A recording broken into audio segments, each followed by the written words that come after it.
Hi, everyone.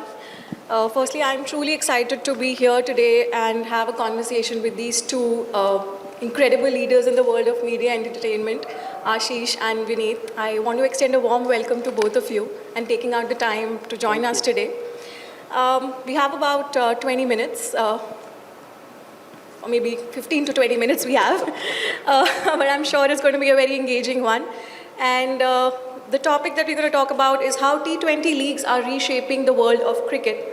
And these leagues aren't just about the sport itself anymore, but they are turning cricket into this global entertainment spectacle and shaping narratives and connecting cultures across the globe.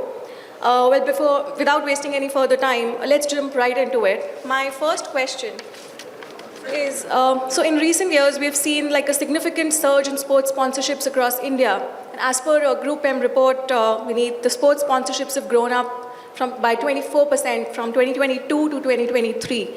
And cricket particularly has seen a 13% growth during the same period. My first question is, what do you think is driving this growth, and what key challenges do you anticipate in your respective domains? I would like both of you to take that up. Yeah, sure. Thanks, Aditi. You've been very generous in welcoming us. Thank you very much.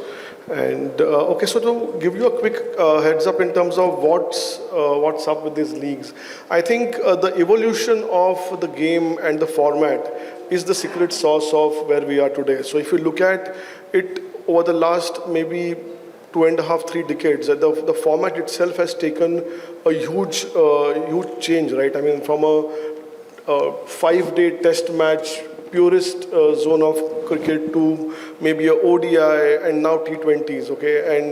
And that format itself has been very exciting. More importantly, 18 years of IPL, if you see where IPL started in 2008 and where it is today, that itself has changed in terms of what innovations they have done to the whole format, to the whole game. Like in the last couple of years, the entire impact player has been a very, very favorite of the fans. More importantly, the entire broadcast and the streaming platforms have done an incredible job in pushing the boundaries in terms of taking it to more audiences, newer boundaries, newer geographies. The entire production has changed. So, I mean, what we were used to watching cricket as a sport in good old days where there was one size fits all, where the match used to come and we used to watch that match, that's no more true. I mean, we are looking at multiple different screens, television, streaming, mobile, and whatnot. So, I mean, so the constant evolution of the game, constant challenging of the status in terms of how can we do things differently, how can we innovate the space and push the boundaries is what actually has helped the sport where it is today. Great. Ashish, would you like to add to that? Yeah, so firstly, thank you very much for calling us here.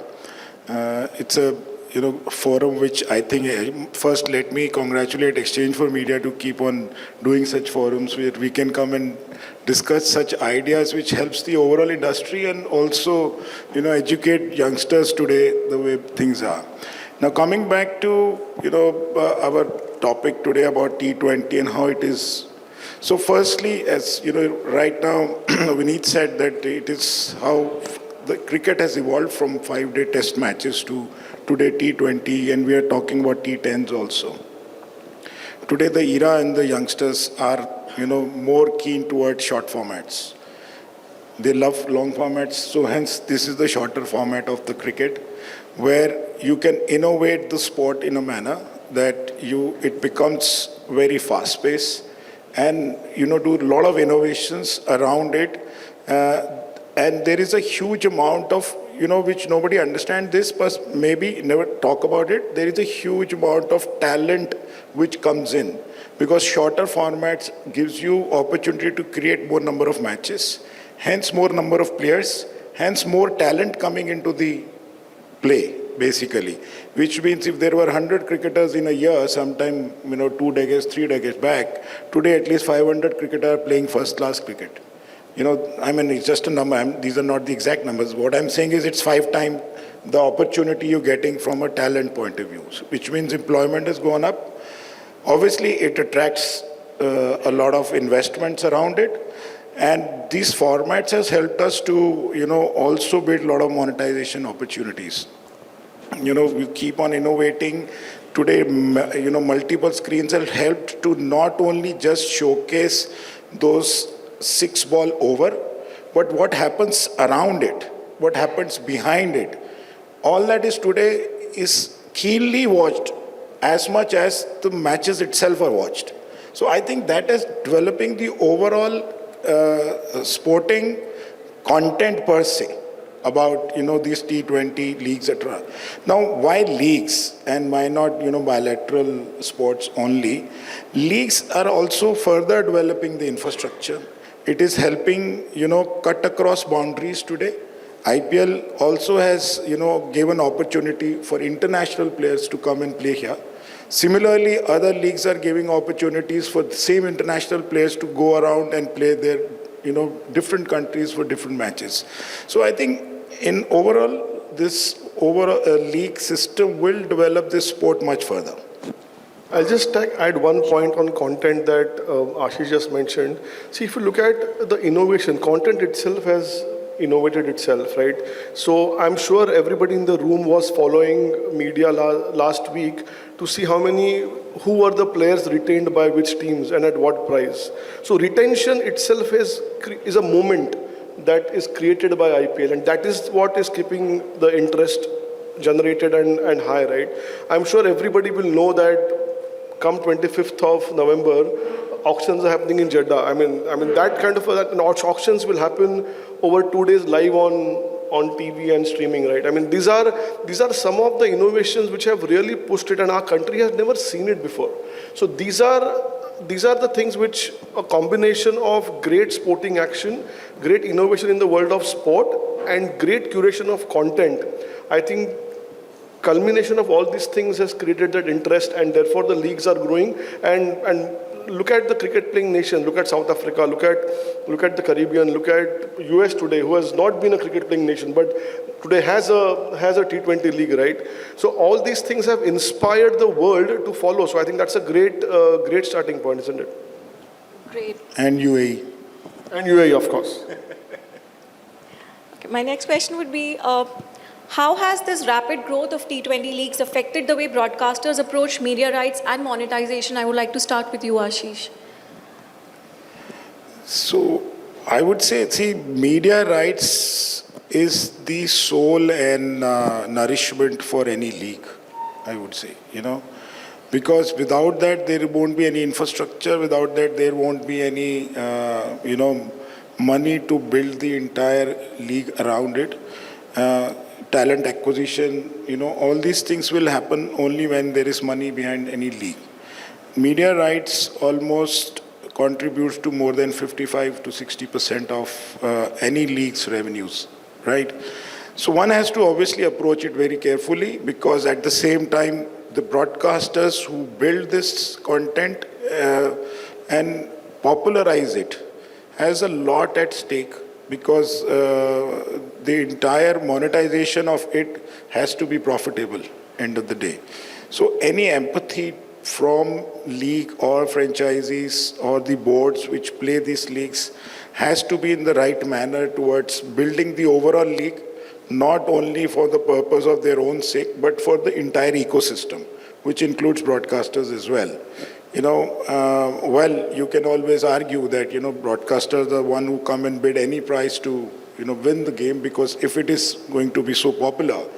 But I think the popularity of any game firstly depends upon the media owner itself. Even today, IPL has become so popular. I would give credit to Sony Entertainment there, which built over 10 years, this entire league to come to this level. So I think media owners or the broadcasters play a very, very important role. And it is also imperative to understand the innovations which are happening in the leagues or any cricketing tournaments or any sporting tournament, in fact, is first done by the broadcaster. And then it's followed on to the ground. Or even if you want something to be done on the ground, or through any franchises, etc., it has to be showcased on some screen. And then again, the broadcaster comes into play. So hence broadcasters play a very important role. And of course, monetization of it, today all the screens which are coming into play, whether it is TV, which is linear, whether it is digital OTT formats, or taking content across short formats, helps you to monetize and give brands a lot of other opportunities which an earlier world never had. I think an interesting point on the broadcast ratio. So Ashish talked about average Indian broadcasting contributes about 55 to 60% of the league's revenue. The global average on this one is about 40 to 45. So we are still about 10 percentage points more than the global average because we do not have very strong gate revenues. We do not have very strong merchandising revenues, which are contributing to that 10% that we have. But I think, to be fair, what we have done as a country is very, very different again. We have also taken the responsibility, from a broadcast perspective, to make those leagues flourish. So to give you an example, leave cricket aside, okay? Cricket obviously is the big boy in the room and obviously will continue to have the growth that it, but look at football as a sport, look at ISL as a league, where a broadcaster is a owner in the league itself. Actually helps monetize it from a multiple different lenses. Not only from a broadcast perspective, but the broadcaster owner in the league's profit. Okay, that helps. Even in Kabaddi, again, broadcaster is a owner in the league. So these are some of the models which India have innovated and actually has worked wonders for us, and therefore we see more and more leagues, almost 12 plus leagues today in India, pushing its boundaries, doing a great job year on year, and trying to create an ecosystem which was never there 20 years back. Right. Vineet, I would like to ask you this thing, that with the growing popularity of the T20 format now, how are media agencies adapting its content strategy to maximize engagement and reach for both local and global audiences? Right. So, I'll go back to your previous question where it was from a broadcast perspective. I think broadcasters are really helping drive this narrative as well, because see what has happened. The entire digital ecosystem have pushed it, and we have got more language feeds. The regionalization in the sports broadcast, the commentaries in regional language. I think all these things have helped us reach out to more audiences, penetrate more geographies, and that's what eventually advertiser is looking at aggregating consumers, right? So that's something which, again, broadcasters have done a fantastic job in India to help us reach more, penetrate more, go deeper within the ecosystem. So what we started, if I remember, almost about 15 odd years back, IPL used to reach about 250, 300 million people, which has now gone up to almost 600 odd million. So that's absolutely a fabulous job done by our streaming platforms, OTTs, and broadcast networks, right? Ashish, would you like to add? Yeah, so, he rightly said that, and since we as a organization own ILT20, and we are doing many innovations to, help advertisers build their, brand campaigns with us. We are actually, since ILT20 is based out of UAE, and if you see today's world, experiential marketing is also taking shape in a big way. People wants to buy a ticket and go and enjoy some shows on ground. We are building ILT20 as a destination sports.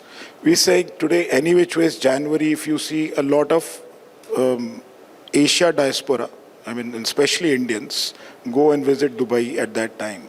Right, even from Europe and other places, a lot of people come there and enjoy, that part of the world. So for them, there is another opportunity to enjoy a game which they normally love in their own countries, and see the best of international talent playing same kind of, cricket which is being played across the world. And that has helped us to actually attract advertiser, not only just talk about it on TV, but also build it on ground. There is a lot of activations which we are planning to do around the whole exercise. And it is also about the globe, also attracting the global advertiser who are today investing in India. because you see India has become a good, big investment hub today. So there are a lot of international brands which are coming to India. It gives them a very clear opportunity to, spread their message amongst the Indian audience, along with international audience, because we have our syndicated partners which are, broadcasting this globally.